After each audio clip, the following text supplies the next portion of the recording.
Hello guys, welcome to Science Cafe. This is Yogesh Sharma. Today I am discussing about moral development theory of Lawrence Kohlberg. तो आज हम Lawrence Kohlberg जो है उनके नैतिक विकास का जो सिद्धांत है उस नैतिक विकास के सिद्धांत के बारे में आज यहाँ पर हम चर्चा करेंगे। हम जो है डेवलपमेंट थ्योरीज के बारे में पढ़ रहे हैं, विकास के सिद्धांतों के बारे में पढ़ रहे हैं और उन्हीं में आज नैतिक विकास के सिद्धांत की यहाँ पर हम चर्चा करेंगे। लास्ट वीडियो यदि आपने देखा हो तो उसमें हमने साइको सोशल डेवलपमेंट जो है उसके बारे में वहां पर चर्चा की थी। मनोसामाजिक विकास का जो सिद्धांत है उसके बारे में हमने चर्चा की थी। यदि आप वीडियोस देखते हैं तो उनको भाई लाइक और शेयर कीजिए ताकि ज्यादा से ज्यादा जो आपके दोस्त वगैरह हैं वो सभी लोग आप देख सकते हैं और चैनल को साथ ही साथ सब्सक्राइब कीजिए। यदि आपको कुछ भी सीखने को मिलता है तो चैनल को जो है जरूर सब्सक्राइब करें ताकि मुझे भी मोटिवेशन मिले और मैं आपके लिए बेस्ट कंटेंट जो है लाने का प्रयास करता रहूंगा। तो चलिए आज की ये थ्योरी स्टार्ट करते हैं जिसको मॉरल डेवलपमेंट थ्योरी भी कहते हैं। क्या कहते हैं? Moral development theory. दिख तो रहा है सभी को? Moral development theory. भैया मॉरल डेवलपमेंट जो थ्योरी है, नैतिक विकास का जो सिद्धांत है, ये नैतिक विकास का सिद्धांत कोहलबर्ग ने दिया था। किसने? जिनको आप लॉरेंस कोहलबर्ग कहते हो। क्या कहते हो? Lawrence Kohlberg. लॉरेंस कोहलबर्ग ने नैतिक विकास का सिद्धांत दिया था। अर्थात नैतिक विकास का सिद्धांत जो है, इस नैतिक विकास के सिद्धांत में कोहलबर्ग जो थे इन्होंने अनेक सारी स्टोरीज जो थी वो स्टोरीज अलग अलग लोगों को जो है सुनाई। एक स्टोरीज बहुत सारे लोगों को सुनाई और उनसे यहाँ पर ये बात की गई कि आप ये बताइए इसमें कि क्या तो मॉरल है और क्या इमोरल है। ठीक है, सॉरी, एक चीज के दो पहलू, अर्थात इनकी एक सबसे यहाँ पर डेलिमा की बात की गई है, दुविधा की बात की गई है और उस दुविधा में एक स्टोरी इनकी बहुत फेमस है। मैं उस स्टोरी के बारे में आपको बात करना चाहूंगा। यहाँ पर हेंज डेलिमा। हेंज डेलिमा ये एक इनकी फेमस स्टोरी है। देखिए है क्या इस स्टोरी में? हेंज नाम का कोई एक व्यक्ति है, ये अमेरिकन साइकोलॉजिस्ट है। क्या? ये जो लॉरेंस कोहलबर्ग है एक अमेरिकन साइकोलॉजिस्ट है और ये हेंज भी अमेरिका से ही होंगे। तो हेंज नामक जो व्यक्ति है, इस हेंज नामक व्यक्ति की जो वाइफ है, उस वाइफ की जो है बहुत ज्यादा तबीयत खराब हो जाती है। ठीक है, और उसको हॉस्पिटल में एडमिट किया जाता है। अब इस की वाइफ जो है उसको जो बीमारी है वो एक उससे रिलेटेड जो दवाई है वो केवल इस दुनिया में एक ही पर्सन के पास है। वो पर्सन है भी दूर और उसके पास जो दवाई है वो एक केमिस्ट है। क्या है? केमिस्ट। आप ये समझिए, केमिस्ट है। अर्थात इस व्यक्ति ने ये जो दवाई है वो खुद ने डेवलप की है। अर्थात कई बात करें तो उसने खुद ने ही इस दवाई को जो है बनाया है। उसने खुद ने इस दवाई को बनाया है और ये इस दवाई को जितने दाम की वो है दवाई, उससे कहीं 10 गुना ज्यादा महंगी जो है वो उस दवाई को दे रहा है। ये जो हेंज नामक जो व्यक्ति है, क्या? हेंज नामक जो व्यक्ति है इसके पास इतने पैसे नहीं है कि ये जो है उस दवा को जो है इस केमिस्ट के पास जाकर, पास तो जा सकता है लेकिन इतने महंगे दाम में ये इसको खरीद सके। अब होता क्या है, जैसे ये हेंज की ये वाइफ है यहां पर, ये एडमिट है। ठीक है, ये हेंज जो है इस केमिस्ट के पास जाता है दवाई लेने के लिए और ये जो केमिस्ट है ये बोलता है कि दवाई तो मेरे पास है लेकिन इस दवाई का जो दाम है वो बहुत ज्यादा है। इतना दाम इस हेंज के पास, बेचारे के पास नहीं है। अब हेंज को दवाई तो लेनी है क्योंकि उसको अपनी वाइफ को क्या करना है? बचाना है। अब यहां पर मॉरलिटी की बात की जाएगी। किसकी मॉरलिटी की बात की जाएगी? तो देखिए क्या होता है कि अब ये जो है ये तो उतने ही दाम में दवाई देगा, उससे कम दाम में दवाई नहीं देगा। अब हेंज जो है ये क्या करते हैं, इसकी शॉप जो है उस शॉप को तोड़कर और उससे दवाई ले आते हैं और अपनी वाइफ को जो है दवा देकर बचा लेते हैं। अब ये जो स्टोरी है, ये स्टोरी कोहलबर्ग ने अलग अलग व्यक्तियों के सामने जो है प्रस्तुत की और उनसे इस स्टोरी से संबंधित क्या की क्वेश्चन पूछे। क्वेश्चन कुछ भी हो सकते हैं, जैसे कि क्या हेंज ने ये जो कार्य किया वो सही किया? आपके हिसाब से हर व्यक्ति की अलग अलग राय होगी। हेंज को चोरी करने के बाद, दवाई देने के बाद जो है पुलिस को सुपुर्द कर देना चाहिए था कि मैंने इनकी दुकान में चोरी की है। चोरी करना गलत बात होती है, ठीक है। तो ऐसे कुछ क्वेश्चंस जो है लोगों के सामने प्रस्तुत किए गए और उन लोगों से इस स्टोरी के बारे में अपनी मॉरलिटी जो है, क्या नैतिक है और क्या अनैतिक है, वो चीज जो है जानने का प्रयास किया। किसने? पॉल वाग ने। इंपॉर्टेंट थ्योरी रही है ये, इनकी इंपॉर्टेंट स्टोरी है, क्योंकि एग्जाम में आपसे इससे रिलेटेड को ज्यादा नहीं पूछेगा। हो सकता है आपसे इस हेंज का जो नाम है ये पूछ लिया जाए, फेमस स्टोरी के बारे में। ये सारी चीजें सीटेट, डीएसएसबी वगैरह, एनवीएस, केवीएस के एग्जाम्स जो है उनमें पूछी जा सकती है, इसलिए मैं आपको ये स्टोरी बता रहा हूं।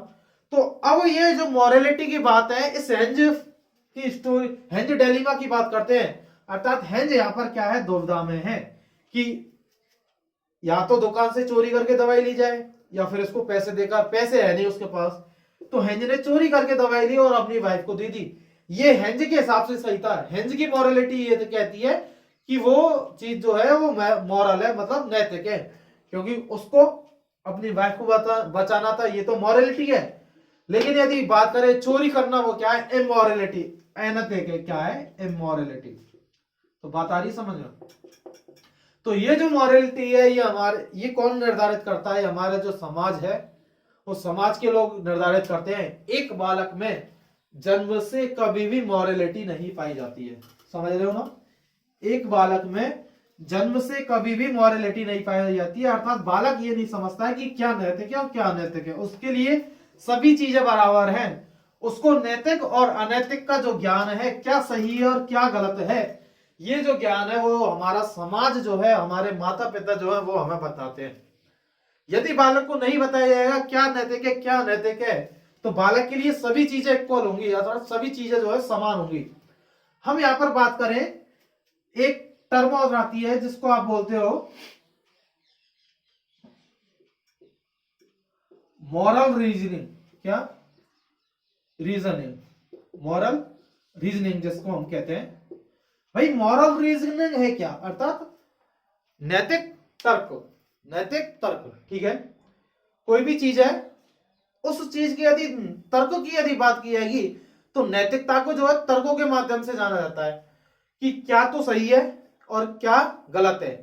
एक ही चीज के प्रति दो व्यक्तियों की जो राय है वो अलग अलग हो सकती है, ठीक है। हो सकता है आप खुद उसको नैतिक मानते हैं, लेकिन सेकंड जो पर्सन है वो उसी चीज को क्या मानता है? अनैतिक मानता है, ठीक है। समाज के कुछ मूल्य हैं, वो खुद के हिसाब से समाज ने जो बनाए हैं, जो परंपराएं जो हैं वो नैतिक हैं। यदि आप उन परंपराओं के अग्निष्ट यदि कार्य करते हो, विरुद्ध यदि कार्य करते हो, तो आप कहीं ना कहीं अनैतिक होते हो। हो सकता है कि आप अपनी कंडीशन में जो है आप खुद के लिए नैतिक हो, मॉरलिटी हो, लेकिन समाज जो है आपको इमोरल मानेगा, अर्थात अनैतिक मांगेगा। तो ये जो मॉरलिटी जो रीजनिंग है, ये राइट और रॉन्ग पर डिपेंड करती है। किस पर? राइट, राइट और रॉन्ग। जैसे इस चीज को ये समझो कि ये एक रास्ता है, दो रास्ते हैं, एक तो राइट है और एक रॉन्ग है। अब आप रीजनिंग के माध्यम से, तर्क के माध्यम से एक रास्ता आपको ऐसा निकालना पड़ेगा जिसमें आप ना तो गलत हैं और ना सही है। वो क्या? आपकी रीजनिंग है। ये रीजनिंग जो है बहुत कम लोगों में देखी जाती है। अर्थात हम सही और गलत के बीच में यदि एक सही रास्ता, बीच का जो रास्ता निकाल लेते हैं, तो वो क्या है? वो क्या है? वो रीजनिंग से आता है। किससे आता है? रीजनिंग से आता है। नैतिक और अनैतिक के बीच का रास्ता। तो रीजनिंग का मतलब यही है कि क्या राइट है और क्या रॉन्ग है, अर्थात दो रास्ते हैं और आपको एक अलग तीसरा रास्ता जो है चूज करना है, तो वो किससे आएगा? रीजनिंग के माध्यम से आएगा, तर्कों के माध्यम से आएगा, ठीक है। तो यहां पर भी आपको ये समझ में आ गया होगा। अब हम बात करते हैं कि लॉरेंस कोहल वर्ग जो है, इन लॉरेंस कोहल वर्ग ने अपने इस सिद्धांत में, नैतिक विकास का जो सिद्धांत है, इस नैतिक विकास के सिद्धांत में 3 स्तर दिए हैं। क्या? 3 लेवल दिए हैं इन्होंने, जिसमें पहला लेवल है pre conventional level, pre conventional level, pre conventional level जिसको आप कह सकते हो पूर्व परंपरागत स्तर, ठीक है। ये जो है, कहूं तो मैं लेस देन 10 ईयर, अर्थात 10 वर्ष या 10 वर्ष से कम के जो बच्चे हैं उनमें ये जो लेवल है वो देखा जाता है। मैंने अभी अभी आपको बोला कि बच्चे में जो है मॉरलिटी जन्म से कभी नहीं होती है। बच्चे में जो मॉरलिटी है वो 4 वर्ष के बाद आना स्टार्ट होती है। कितने? 4 वर्ष के बाद। 4 वर्ष के बाद बच्चा मॉरलिटी को जानने लगता है, और ये मॉरलिटी उसको कौन बताते हैं? उसके माता पिता। क्या? उसके माता पिता उसको क्या बताएंगे? मॉरलिटी बताएंगे, अर्थात क्या सही है और क्या वो गलत है ये उसके माता पिता बताते हैं। बच्चा कभी भी जो है जन्म से मॉरलिटी सीखकर नहीं आता है। अर्थात बात करें मॉरलिटी जो है वो अडॉप्टेड होती है। क्या?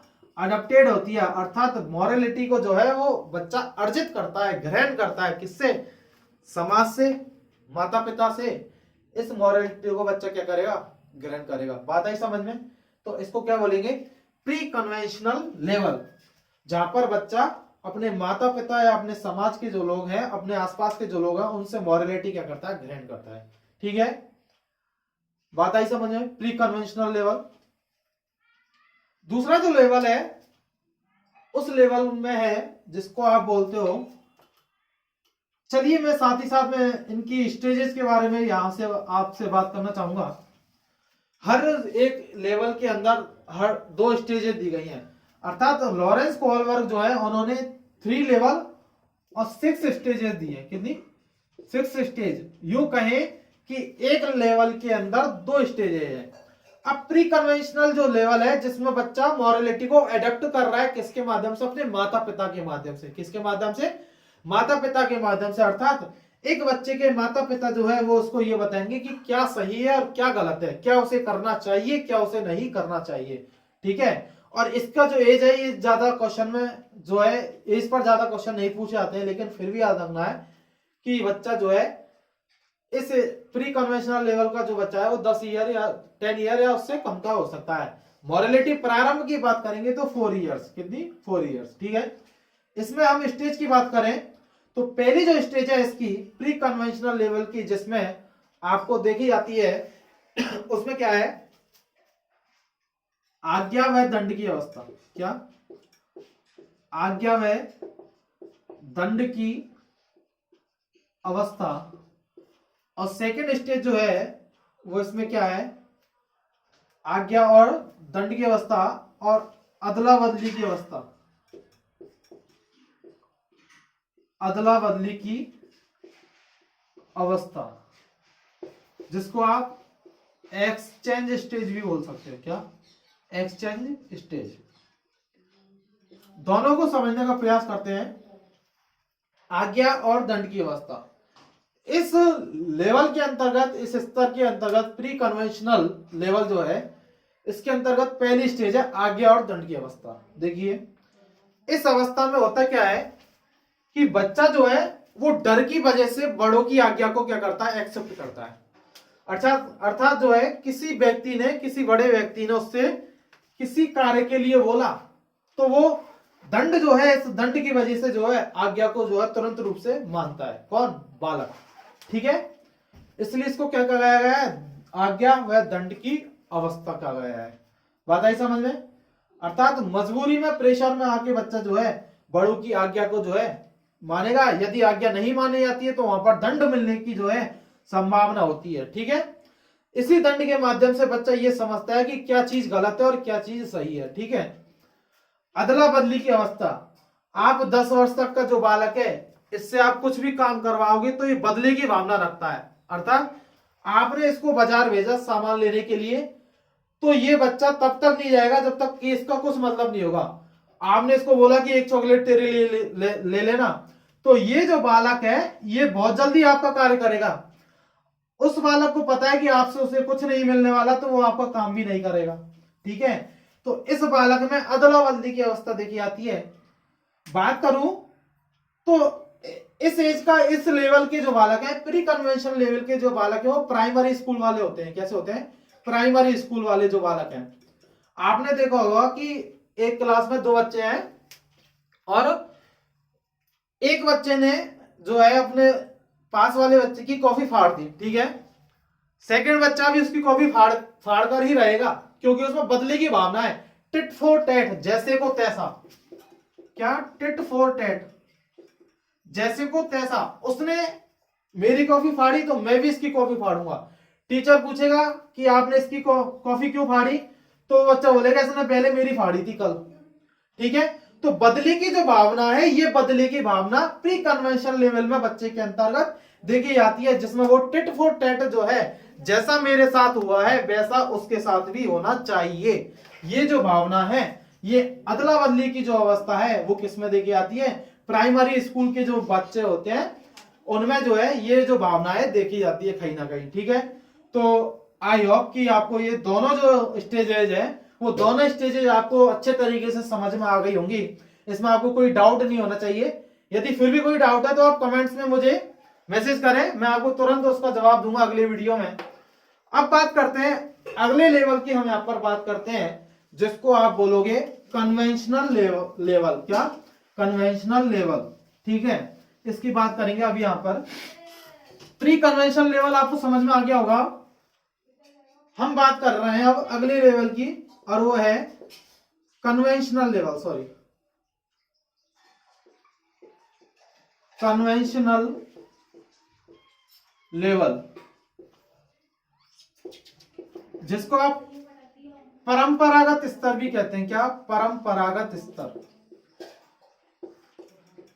परंपरागत स्तर इसको हम कहते हैं, कन्वेंशनल लेवल को, ठीक है। ये जो कन्वेंशनल लेवल है, इसमें बच्चा जो है मॉरलिटी की हम बात करें, इसमें बच्चा मॉरलिटी, इस लेवल में बच्चा जो है मॉरलिटी, बच्चा अपनी मॉरलिटी जो है वो सीखेगा। ये मॉरलिटी उसको समाज सिखाएगा। क्या? समाज इसको, समाज इस बच्चे को जो है मॉरलिटी सिखाएगा, और समाज के ही लोग इस बच्चे को ये बताएंगे कि क्या तो मॉरल है और क्या इमोरल है, अर्थात नैतिक और अनैतिकता की यहाँ पर क्या की जाएगी? बात की जाएगी, ठीक है। तो सामाजिक आधार पर बच्चा क्या सीखेगा? इस लेवल में मॉरलिटी सीखेगा, नैतिकता सीखेगा। बात आ रही ना समझ में? तो यहाँ पर ये जो कन्वेंशन लेवल है, जिसको हम परंपरागत स्तर बोलते हैं। क्या बोलते हैं? परंपरागत स्तर, जिसको हम बोलते हैं। और बालक जो है इसी लेवल में बालक अपनी इच्छा से, अच्छा अर्थात स्वेच्छा से बालक जो है वो नैतिकता का क्या करने लगेगा? पालन करने लगेगा। क्या करने लगेगा? नैतिकता का पालन करने लगेगा। तो इस लेवल में आपको क्या रखना है कि बच्चा जो है उसकी जो मॉरलिटी है वो समाज पर आधारित होती है। जैसा उसे समाज सिखाएगा वो बालक वैसा ही क्या करेगा?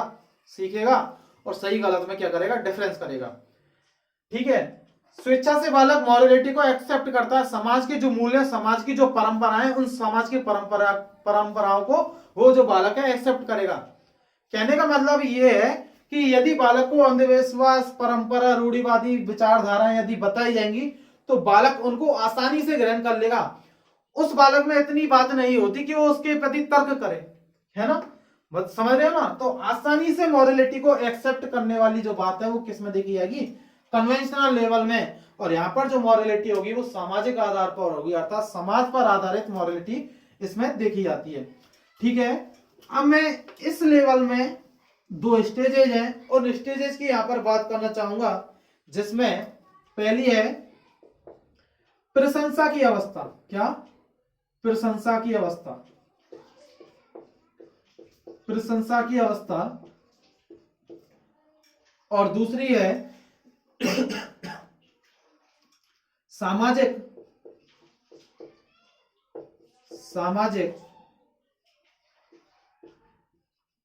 व्यवस्था के प्रति, सामाजिक व्यवस्था के प्रति सम्मान की अवस्था, सम्मान की अवस्था, दोनों ही चीजों को समझेंगे यहां पर कि क्या है इनमें।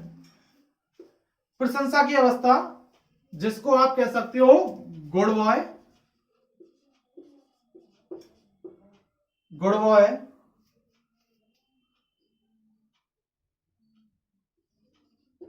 नाइस गर्ल,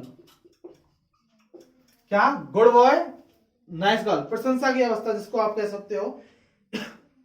देखिए इसमें होता क्या है, good boy nice girl stage, इसमें जो बच्चा है बड़ों की आज्ञा का जो पालन करेगा, अर्थात बालक वही कार्य करेगा जिसमें उसको प्रशंसा मिलती है, अर्थात बालक उन कार्यों को जो है बहुत जल्दी से करता है जिनमें उसको प्रशंसा अर्थात उसको शाबाशी मिलती है। एक टीचर है, उस टीचर ने उसके लिए विद्यालय में किसी कार्य के लिए बोला, बच्चा तुरंत रूप से करेगा क्योंकि उसको वहां पर पता है कि मुझे प्रशंसा मिलने वाली है, अध्यापक सभी बच्चों के सामने मुझे को शाबाशी देने वाले हैं।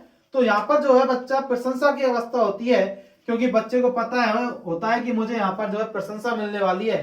तो इसलिए इस स्टेज को जो है अच्छा लड़का और अच्छी लड़की की अवस्था भी कहते हैं, क्योंकि बच्चा मॉरलिटी इसलिए ग्रहण करता है, मॉरलिटी इसलिए दिखाता है क्योंकि उसे समाज में प्रशंसा मिले, अर्थात सभी लोग उसकी प्रशंसा करें, इसलिए बालक अच्छा बनने की कोशिश करता है। क्या करता है? अच्छा बनने की कोशिश करता है। किसमें? कन्वेंशनल लेवल में। दूसरी स्टेज है सामाजिक व्यवस्था के प्रति सम्मान की अवस्था। क्या? सामाजिक व्यवस्था जो है उस सामाजिक व्यवस्था के प्रति सम्मान, अर्थात समाज ने जो नियम कायदे बनाए हैं उन समाज के नियम कायदे रूल जो हैं समाज के, उन्हीं पर चलना, अर्थात बड़ों की जो बात है उस बड़ों की बात पर को आसानी से एक्सेप्ट करना और उन्हीं के हिसाब से चलना। ये कहीं ना कहीं बच्चे को ये कहीं ना कहीं बताता है कि बच्चा जो है सामाजिक मूल्य जो है, सामाजिक मॉरलिटी जो है, जो बड़े लोग जो बताते हैं उसको रेस्पेक्टफुली जो है एक्सेप्ट करता है। कौन? एक बच्चा। ठीक है। 1 सेकेंड।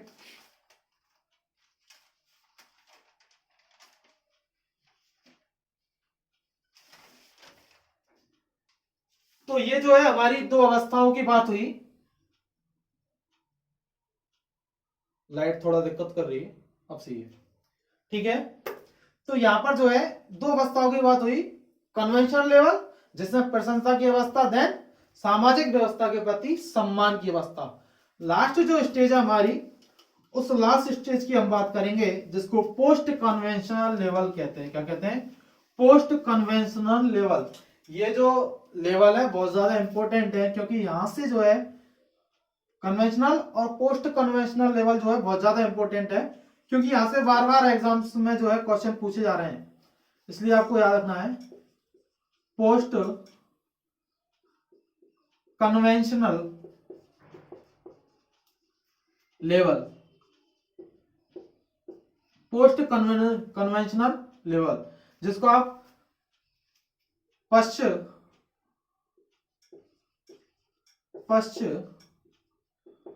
परंपरागत स्तर भी आप जिसको कह सकते हो, पश्चिम नहीं सॉरी उत्तर कह सकते हो। क्या? उत्तर परंपरागत स्तर। इस अवस्था में जो है बालक की जो नैतिकता है जो है वो उसके बुद्धि और विवेक पर आधारित होती है। क्या? लिख लीजिए यहां पर कि बालक जो है, बालक नैतिकता जो है, मॉरलिटी जो है, बालक वो अपनी बुद्धि, अपने इंटेलिजेंस और अपने विवेक पर जो है वो बालक जो है नैतिकता क्या करती है? आधारित होती है। अर्थात एक व्यक्ति जो है वो अपने खुद के दिमाग से सोचने लगता है कि क्या सही है और क्या सही है। कई बार नैतिक होते हुए भी वो अनैतिक कार्य करता है क्योंकि उसे वो जो है एक्सेप्टेबल लगता है, अर्थात सही लगता है। ठीक है। तो बालक में नैतिकता उसके बुद्धि और विवेक पर आधारित होती है। किसमें? पोस्ट कन्वेंशनल लेवल में। किसमें? पोस्ट कन्वेंशनल लेवल में। महात्मा गांधी हुए, जितने भी सुभाष चंद्र बोस हुए, भगत सिंह हुए, ये सभी इसी स्टेज से जुड़ते हैं क्योंकि इन्होंने अपने बुद्धि और विवेक पे जो चीज समाज में सही नहीं थी लेकिन इनके लिए सही थी, इन्होंने जो किया वो सही था। जैसे ही वो वाली कंडीशन, गाय किसी खेत में चारा खा रही है और फिर भी आप जो खेत का जो मालिक है वो आपसे यदि पूछ रहा होता है कि खेत में कोई है तो नहीं, और वहां पर आपने झूठ बोला, तो आपके लिए वहां पर आप खुद सही हो क्योंकि गाय, अगर आप उससे यही बोल देते कि भाई चारा खा रही है गाय, तो वो उसको भगाने आ जाता, ठीक है। तो आपको जो सही लगा वो आपके लिए सही था, आपने बुद्धि का उपयोग वहां पर किया, इंटेलिजेंस का उपयोग किया। यदि यदि यही बात एक बालक से यदि पूछी जाती कि क्या खेत में कोई गाय चर रही है, तो बालक के मन में कोई पाप नहीं होता है, वो सीधा सीधा बोलता कि हाँ, जो गाय जो है वो चारा चर रही है, तो वहां पर गाय को जो है भगा दिया था। लेकिन यहां पर जो है देखा गया कि इसने इंटेलिजेंस का उपयोग किया और बुद्धि के आधार पर झूठ भी बोला, लेकिन वो उसके लिए क्या था, नैतिक था, मॉरल था, ठीक है। तो यहां पर ये जो बात की जाती है वो एक व्यक्ति के बुद्धि और विवेक के आधार पर की जाती है। कौन से लेवल में, पोस्ट कन्वेंशनल लेवल में। अब इसकी स्टेज की हम यहां पर बात करेंगे, ठीक है, जिसको उत्तर परंपरागत स्तर भी कहते हैं। अब यहां पर इसकी स्टेज की हम बात करेंगे पोस्ट कन्वेंशनल लेवल की, जिसमें सामाजिक समझौते की अवस्था, सामाजिक समझौते की अवस्था, और दूसरी है सार्वत्रिक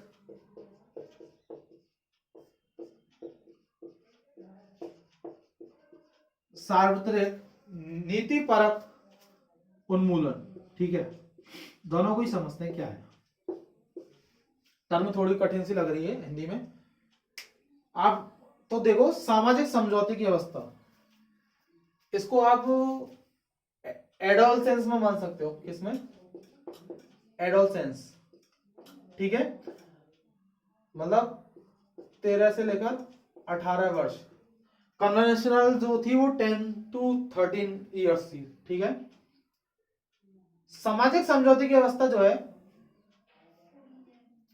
इस एज में जो है ये जो व्यक्ति है, एडोलसेंस का जो बालक है, किशोरावस्था या उससे कम, किशोरावस्था का जो बालक है, इस अवस्था में सामाजिक समझौता अर्थात समाज के जो मूल्य हैं, यदि उसे प्रेशराइज्ड किया जाएगा तो समाज के मूल्यों, समाज जो है जिन चीजों को सही मानता है उन चीजों को जो है मानने लगेगा।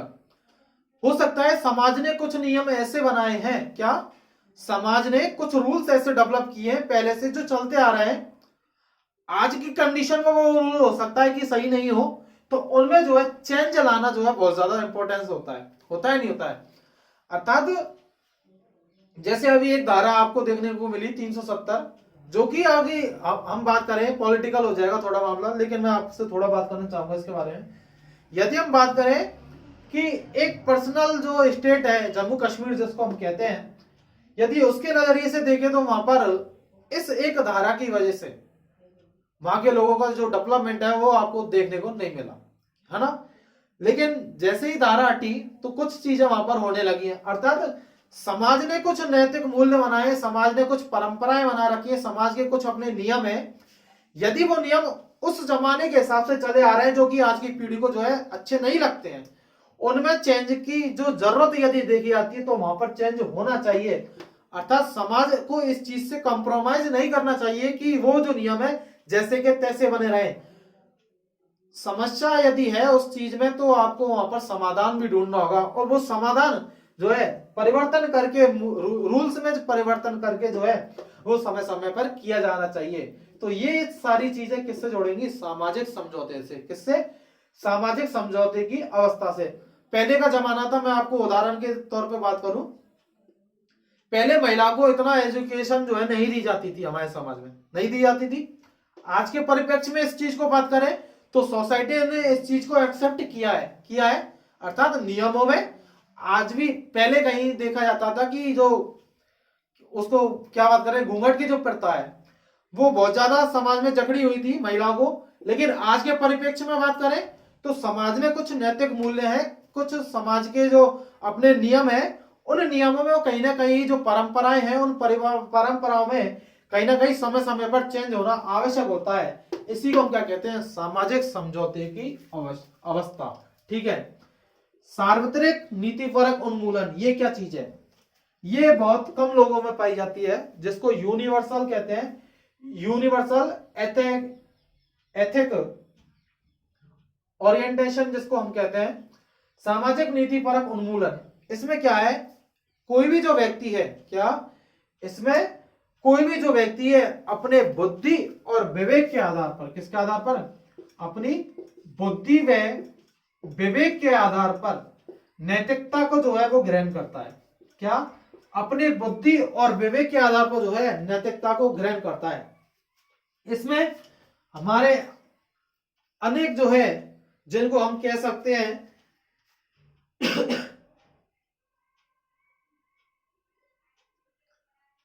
जिसमें हम बात करें सार्वजनिक नीति परक उन्मूलन में, एक व्यक्ति जो है अपनी बुद्धि और विवेक के आधार पर जो है नैतिकता को एक्सेप्ट करता है, क्या चीज उसके लिए सही है और क्या चीज उसके लिए गलत है, अर्थात क्या राइट है और क्या रॉन्ग है, वो व्यक्ति जो है अपनी बुद्धि के हिसाब से जो है, अपने विवेक के हिसाब से जो है उस मॉरलिटी को जो है एक्सेप्ट करता है। जो चीज उसे सही लगती है वो उसके लिए मॉरल है, चाहे समाज कुछ भी कहे, सोसाइटी कुछ भी कहे, उसको इस चीज से जो है कुछ फर्क नहीं पड़ता है। तो ये सारी चीजें जो है यहाँ से हमें देखने को मिलती है। यदि हम बात करें कोहल वर्ग के, आपको ये तीनों समझ में तो आ गए ना, तीनों लेवल, हर लेवल के अंतर्गत 2 स्टेजेज हैं। इस प्रकार टोटल जो है 3 लेवल्स हैं, प्री कन्वेंशनल, कन्वेंशनल और पोस्ट कन्वेंशनल। ठीक है, प्रत्येक में 2-2 स्टेजेज दी गई है, अर्थात टोटल स्टेजेज की यदि बात करें तो 6 स्टेजेज हमें यहाँ पर देखने को मिलती है, नैतिक विकास के सिद्धांत में देखने को मिलती है।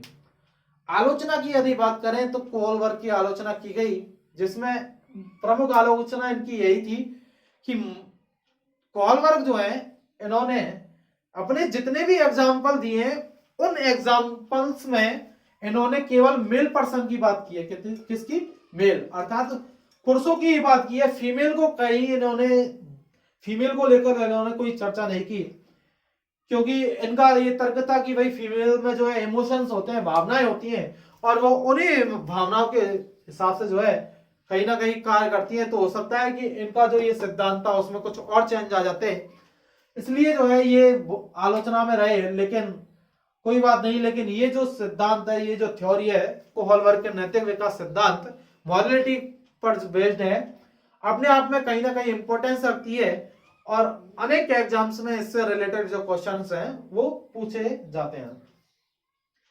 तो आज का जो वीडियो है, आज की जो क्लास है, इसको यहीं स्टॉप करते हैं। यदि आपको ये क्लास अच्छी लगी है, आपको कुछ सीखने को मिला है, तो प्लीज चैनल को जो है सब्सक्राइब कीजिए, ताकि अगली वीडियो का नोटिफिकेशन आपको जल्द से मिले। मेरा जो टेलीग्राम चैनल है साइकोलॉजी बाय योगेश शर्मा, उस पर आप कनेक्ट हो सकते हैं, वहां पर से आपको सीधा लिंक जो है वीडियो का वो मिलेगा। यदि इस वीडियो से संबंधित कोई भी समस्या है तो आप टेलीग्राम चैनल पर मुझे मैसेज कर सकते हैं, या फिर कमेंट्स में लिख सकते हैं, जिससे कि मैं आपको अगली जो क्लास है उसमें आपको इस वीडियो से रिलेटेड जो है जवाब दे सकूं। तो ठीक है, चलते हैं। कल की क्लास में हो सकता है कि मैं जो है यहाँ पर अब तक जो इतना भी पढ़ा है स्टेजेस थ्योरी से संबंधित जो है 20 से 25 क्वेश्चन जो है कल उसकी क्लास होगी, तो उस क्लास को भी आप देखना ना भूलें। ये फर्स्ट क्लास है क्वेश्चन से संबंधित, हो सकता है कि इसमें से क्वेश्चन आपको मिले, इसलिए फिर मिलते हैं। आज की क्लास स्टॉप यहीं करते हैं, मिलते हैं नेक्स्ट वीडियो में। तब तक के लिए अपना ख्याल रखिए, खुश रहिए, और चैनल को जो है सब्सक्राइब करिए। Thank you, bye.